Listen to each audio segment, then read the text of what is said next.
자, 우리 강의 5번째 시작하겠습니다. 제 1장 그리스도교 신학의 예비의 3번째 소제목 헬레니즘 시대의 그리스 철학입니다. 앞에서 초기 그리스도교 사상이 로마적 요소의 영향을 받았는데 그것에 대해서 질문해야 된다 하는 것을 다뤘고, 이제 여기서는 초기 그리스도교 사상이 헬레니즘의 영향을 받았으니 그것도 한번 검토해야 되지 않느냐 하는 그런 것을 말하려고 합니다. 이제 본격적으로 그걸 다루는 건 아닌 거예요. 그리스도교 신학의 토대 맥락이 뭐냐 하는 것을 이야기하는 것 뿐입니다. 이와 같은 하나의 보편적 세계 안에 로마에 의해 만들어진 세계사와 세계의 군주적 지배 안에 그리스 사상 곧 헬레니즘의 사상이 활동하고 있었다. 그 두 가지가 같이 연결되는 시대입니다. 로마적인 요소, 그게 하나의 사회 체제로 자리를 잡았죠. 황제 숭배가 요구하는 그러한 사회 체제입니다. 팍스 로마나입니다. 로마의 평화가 절대 이념으로 작동되던 그 시대, 그 체제 안에 그리스 사상, 즉 헬레니즘이 깊이 활동하고 있었다고 하는 겁니다. 그게 그리스도교 신학의 토대예요. 이때가 그리스 철학의 헬레니즘 시대다. 헬레니즘이나 그리스 철학이나 사실은 똑같은 이야기입니다. 다만 이렇게 구분할 수 있어요. 그리스 철학이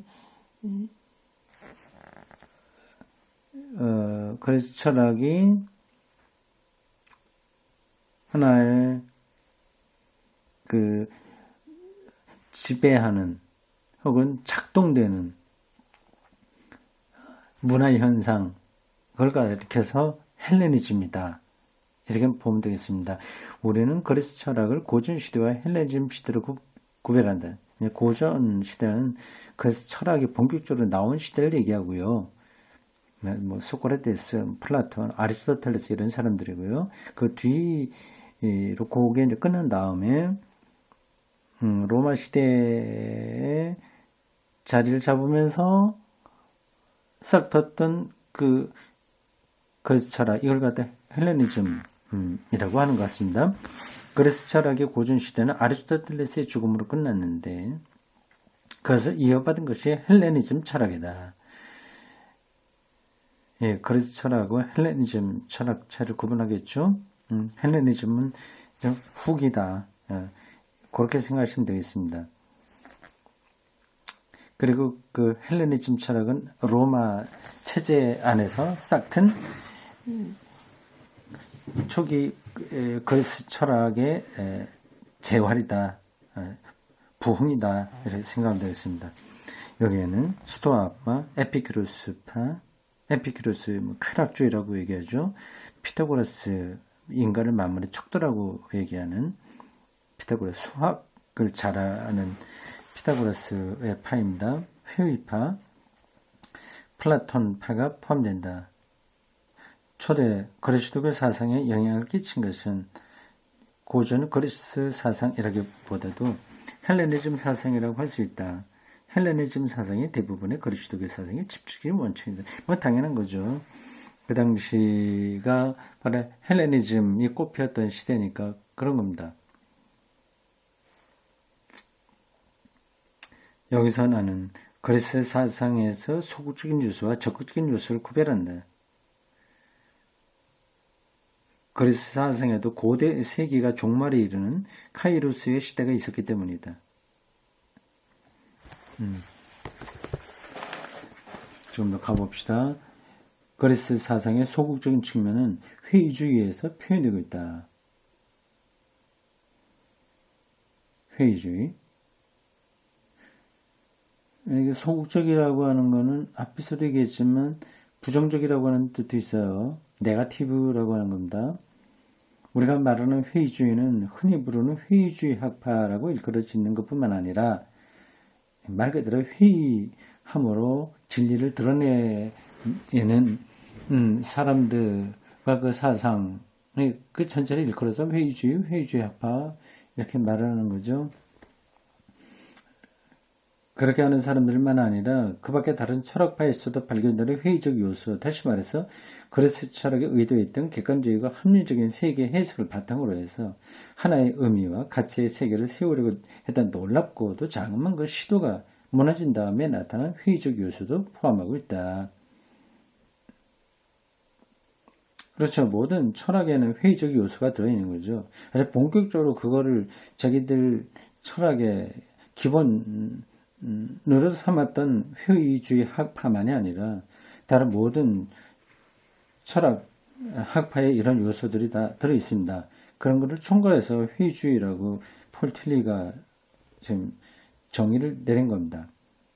그리스 철학은 고대의 신화적 전통과 의식적 전통을 매장해버렸다.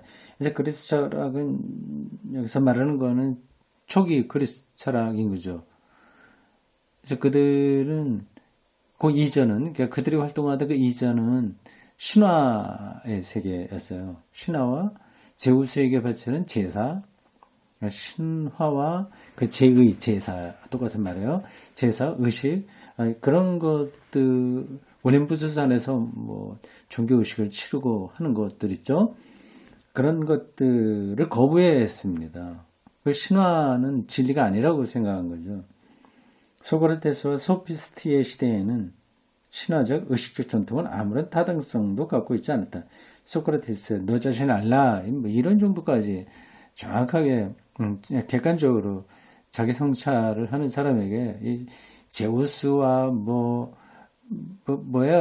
푸시케와 에로스, 헤라 이런 신화들 이야기가 먹혀들겠습니까? 소피스트 들도 그렇죠. 의심하고 부정하고 절대적인 그런 신화의 세계를 무너뜨리는 거죠. 근데 이 소피스트들은 특징이 좀 유벨라죠. 보통 소피스트, 소피아라고 하는 말에서 왔죠. 그건 지혜라고 하는 뜻이에요. 지혜를 찾는 거예요. 말뜻만 본다면 이 소피스트들은 현자들이에요. 지혜로운 사람들입니다. 그러나 그들은 객관적인 어떤 진리가 있다고 생각하지 않고 그때그때 누가 더 설득력 있는 말을 할 수 있느냐를 중요하게 봤습니다. 그래서 그 말 기술, 언어학, 웅변술 이런 것들을 중요하게 생각했습니다. 그러다 보니까 좀 궤변으로 떨어지기도 한 거죠. 궤변. 그래서 소피스트 하면 현인 이런 말도 되고 또 한편으로는 궤변론자 이렇게 됩니다. 그러나 그들이 이상한 사람들은 아닌 거예요. 소피스트들의 사상은 이들 옛 전통을 뒤덮는 주관적 정신의 혁명이었다. 그런데도 삶은 지속되어야 한다. 큰 괄호 안에 있는 것이 무슨 뜻인지요? 이게 아마 역자가 그게 무슨 뜻인지를 왜 그걸 넣는지를 어디 설명을 했을 텐데 제가 기억을 잘 못하면 이건 아마 영어 저자와 독일어 저자 사이의 차이인 것 같습니다. 근데 뭐 중요하지 않으니까 넘어가죠. 여기 요 문맥에서는 별로 의미가 없는 것 같습니다. 삶의 의미는 정치, 법률, 예술, 사회, 학문, 종교 따위의 모든 영역에서 명백하게 해두지 않으면 안 된다. 따라서 헬레니즘 시대의 철학자들은 바로 이 과제를 이어받았던 것이다. 이들은 서재에 앉아 철학적 저서를 탐독하는 따위의 학자는 아니었다. 만약 이들이 철학을 위한 철학을 하고 있었다면 우리는 벌써 이들의 이름을 잊어버렸을 것이다. 그러나 그들은 그렇게 하지 않았다. 주어진 세계 그대로를 객관적으로 관찰하고 분석적이고 종합적인 이성을 구사해서 그것을 해석해냄으로써 하나의 정신적 세계를 창출해냈던 사람들이었다.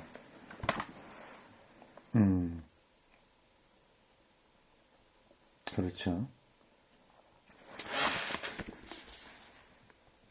1. 회의주의 학파.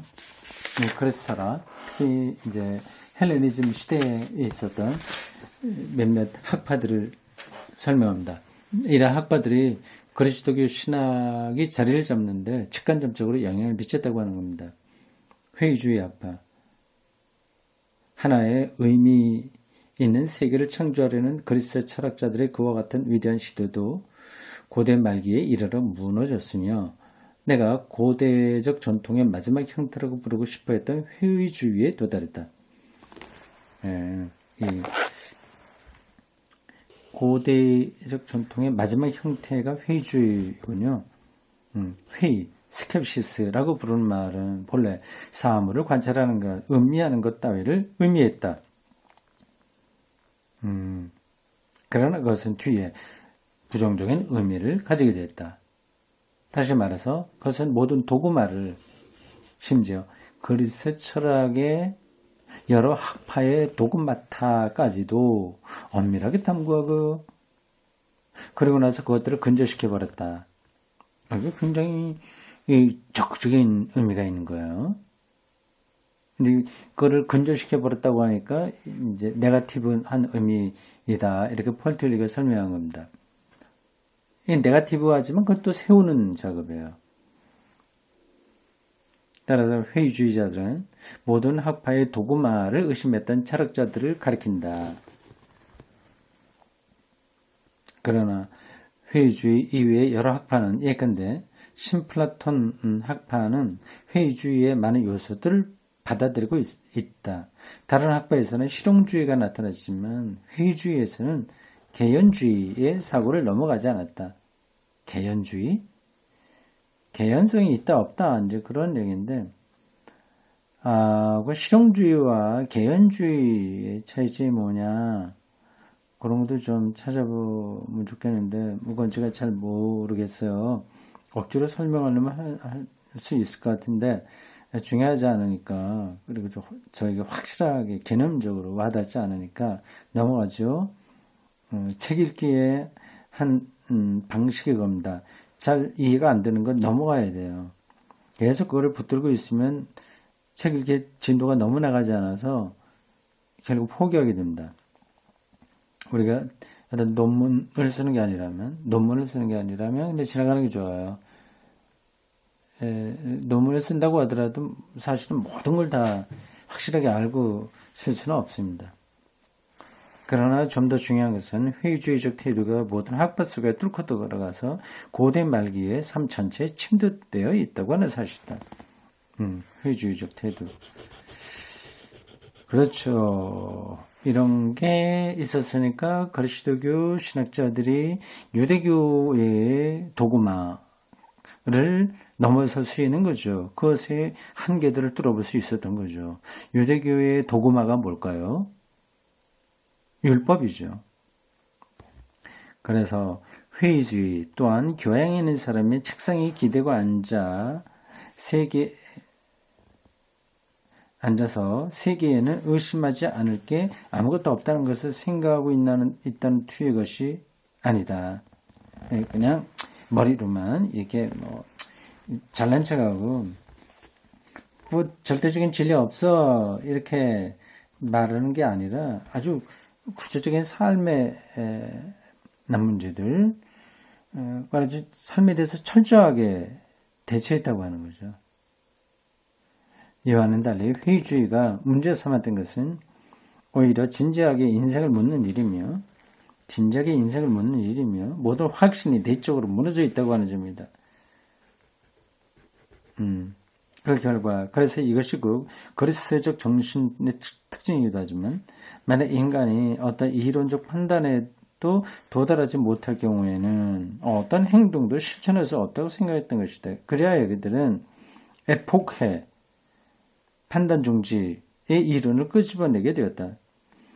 이 철학에서도 중요한 개념입니다. 에포케, 판단 중지, 에포케. 이미 현대 철학이 이야기하고 있는 것들을 다 그리스 철학과 헬레니즘 시대의 학자들이 이야기한 거예요. 사실은 해 아래 새로운 것은 없습니다. 현대 철학에 굉장히 현란한 논리 이런 것들도 그 뿌리로 찾아가게 되면 다 앞에 있었던 겁니다. 에포케, 판단 중지라고 하는 현대 철학의 이 개념이 이미 고대 헬레니즘 철학에 있었다고 하는 거 아니겠습니까? 사실 인간의 삶, 그리고 세계의 현상 이런 것들 뚫어보게 되면 다 그런 거를 말할 수밖에 없는 거거든요. 에포케란 말은 제의지하는 것, 억누르는 것, 그건 어떤 판단이나 행동도 또 어떤 이론적 결단이나 실천적 결단도 억누르고 제지하는 것을 의미한다. 판단하지 말고 딱 멈추는 거죠. 선입관을 없애는 것과 같습니다. 이스라 에포케의 이론은 모든 점에서 판단의 단념을 의미했다. 이와 같은 이유로 해서 회의주의 철학자들은 한 벌의 가운을 거치고 광야로 나갔던 것이다. 대단하죠. 에포케, 모든 판단을 접어들고 광야로 나가요. 도시에 있으면 거기에 영향을 받으니까 판단 중지가 잘 안 되는 거죠. 뒤에 그리스도교 수도 성들은 이것을 모방했다.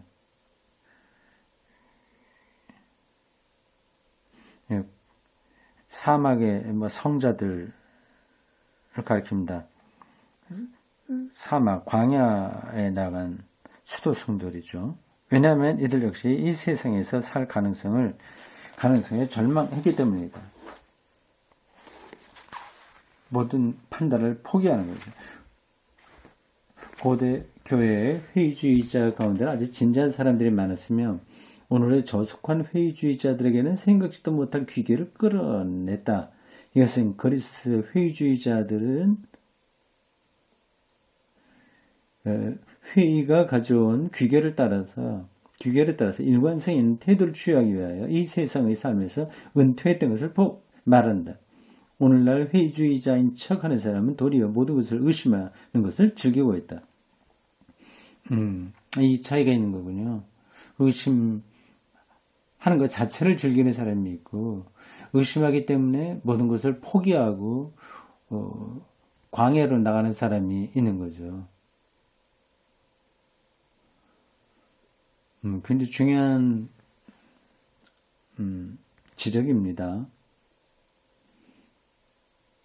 하나님을 정말 믿는 사람이 있고 그래서 자기의 삶을 단순하게 끌어가는 사람이 있고 하나님을 믿는 것 자체를 즐기는 사람이 있는 거죠. 그 자체에 매달리는 사람이 있는 거죠. 자, 갑시다. 40조 넘어왔습니다. 새롭게 시작되는 패러그래프입니다. 이라는 회의주의는 그리스도교를 예비하는 데 중요한 요소가 되었다. 그리스의 여러 학파, 에피큐로스, 스토아, 아카데미, 소유학파, 피타고라스 학파는 오늘날 우리가 말하는 두이 학파나 실용주의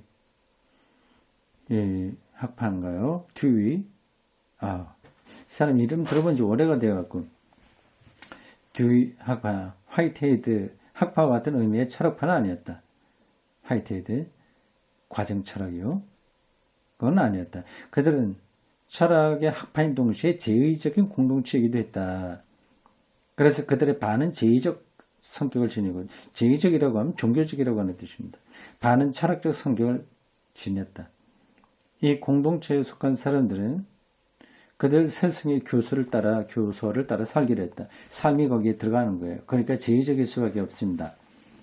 회의주의가 고대 세계를 지배했던 시대에는 사람들은 더욱 확실성을 구하게 됐다. 의심한다고 하는 것은 확실하지 않기 때문에 의심하는 거거든요. 그 말은 곧 확실한 것을 갈구한다고 하는 뜻입니다. 살기 위해서 그것이 필요했던 것이다. 자기 존재의 의미를 얻으려면 확실한 게 있어야 되는데 그러니까 의심할 수밖에 없는 거죠. 그래서 그들은 플라톤이나 아리스토텔레스나 제논이나 에피큐로스나 그리고 후에는 프로티누스와 같은 이런 위대한 스승들을 그저 단순한 사상가나 식자로서만 아니라 영감을 받았던 사람들이라는 믿음을 가지고 되었던 것이다. 그냥 그들에게서 지식이나 얻는 게 아니라 실제로 그 삶을 따라가려고 했던 거죠. 영감이라는 사상은 인스피레이션, 영감이라는 사상은 그리스도교보다 훨씬 이전에 그리스 철학의 여러 학파에서 발달했던 것이다. 영적 영감. 굉장히 그리스 철학은 종교적이에요. 이 학파들의 창시자는 영감을 받았던 사람들로 간주되었다. 선지자들이 하나님의 말씀을 신탁에 의해서 받아서 전한다고 얘기했잖아요. 그런 것들이 영감이죠. 말하자면 영적 감동이죠. 그래서 철학 창시자들도 그런 선지자들과 같은 사람들로 간주되었다고 하는군요. 이 여러 학파에 속한 사람들이 후에 그리스도교와 대화하게 되었을 적에 그들은 이를테면 영감을 받았던 사람은 모세가 아니라 헤라클리투스라고 주장했던 것이다. 그런데 이 영감설은 그리스도교가 세상에 침투하는 것을 도와주게 되었다. 그렇죠.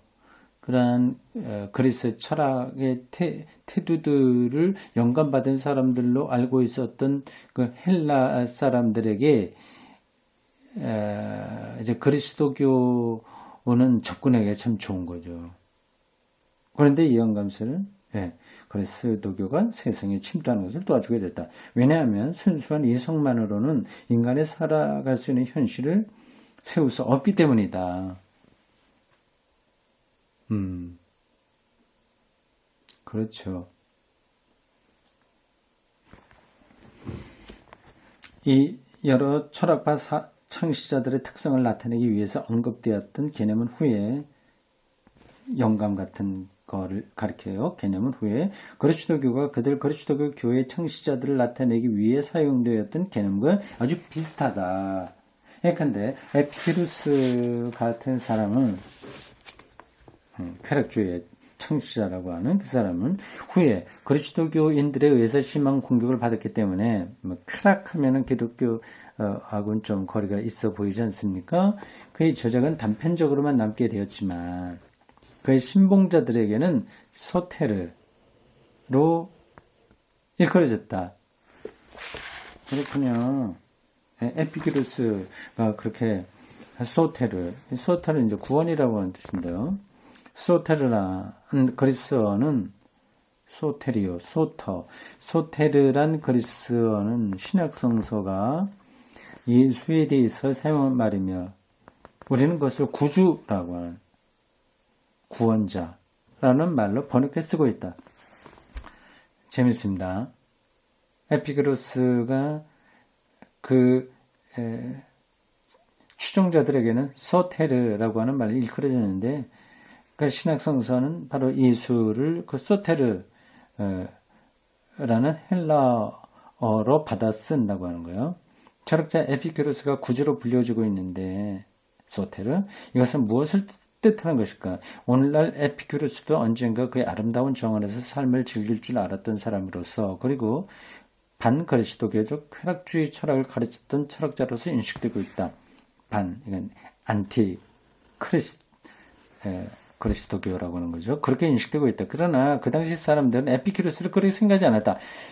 아주 천박한 쾌락주의가 아닌 거예요. 에피큐로스 그 당시 사람들의 눈으로 보아 인간으로서 할 수 있었던 가장 위대한 일을 했기 때문에 그를 따른 사람들로부터 소테르, 구주라고 일컬어졌던 것이다. 최고 정점의 평화. 그걸 이제 쾌락이라고 부르는 거죠. 그래서 에피큐로스가 그러니까 그거는 불교가 얘기하는 열반과 같은 상태예요. 이 에피큐로스가 얘기한 쾌락이라고 하는 것은 그렇습니다.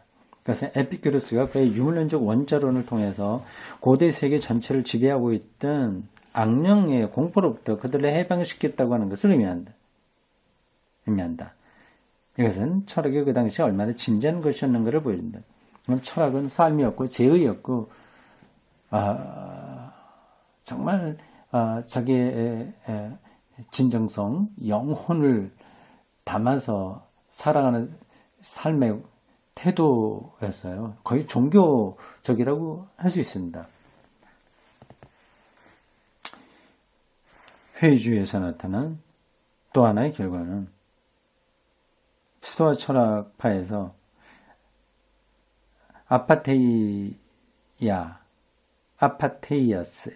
아파테이스라고 불렀던 것이다. 그래서 욕망이나 즐거움이나 고통과 같은 삶의 격정으로부터 내적으로 풀려나는 것, 삶의 격정으로부터 내적으로 풀려나는 것, 그리고 지혜의 자리에서 모든 것을 초월하는 것을 의미한다. 초월, 풀려나는 것. 아파테이아. 이 지혜의 자리에는 불과 보통 그 아라고 하는 것은 몸으로부터 벗어난다는 뜻입니다. 그러니까 파테이스, 파토스, 열정 이런 거잖아요. 파테이아 하니까 그런 욕망이나 격정 이런 데서부터 풀려나는 것입니다. 초월하는 걸 가리켜요. 회의주의가 이제 그거를 붙드는 거죠. 이 지혜의 자리에는 불과 몇 사람만이 도달할 수 있을 거라는 사실을 사람들은 알고 있었다. 완전히 초월하는 건 대중적으로 안 되죠. 그러나 회의주의파 사람들처럼 광해로 나갔던 사람들은 어느 정도 이 지혜의 자리에 도달할 수 있다는 것을 입증했다. 물론 이러한 모든 사상 앞서서 신화적인 신과 전통적인 제의에 대한 비판이 있었다. 신화론의 비판은 대체로 제2 이사야의 시대에 해당하지만 제2 이사야 시대가 언제죠? 그 BC 6세기 말인가 7세기 한 600년대인가요? 지금 제가 정확하게 머릿속에 남아있지 않습니다. 제1 이사야는 700년대는 분명한 거고요. 기원전 700년대. 제2 이사야는 바벨론 포로 이전인 것 같고, 제3 이사야는 바벨론 포로기와 그 바로 직후 이런 정도로 제 머릿속에 정리되어 있는데 정확한 건 잘 모르겠습니다. 신화론에 대한 비판은 대체로 제2 이사야의 시대에 해당하지만 그와 거의 같은 때에 그리스에서는 제2 이사야와 비슷한 방식에 의해 다신교의 신들에 대한 신앙을 건질하는 일들이 이루어졌다. 제2 이사야가 유대교의 잘못된 신앙을 비판했듯이 우상 숭배한다 이렇게 비판했듯이 같은 시대에 그리스에서는 비슷한 일들이 일어났다. 신화, 다신교들의 신화에 대한 것들을 이제 거부하게 되었다고 하는 겁니다. 위대한 시대죠.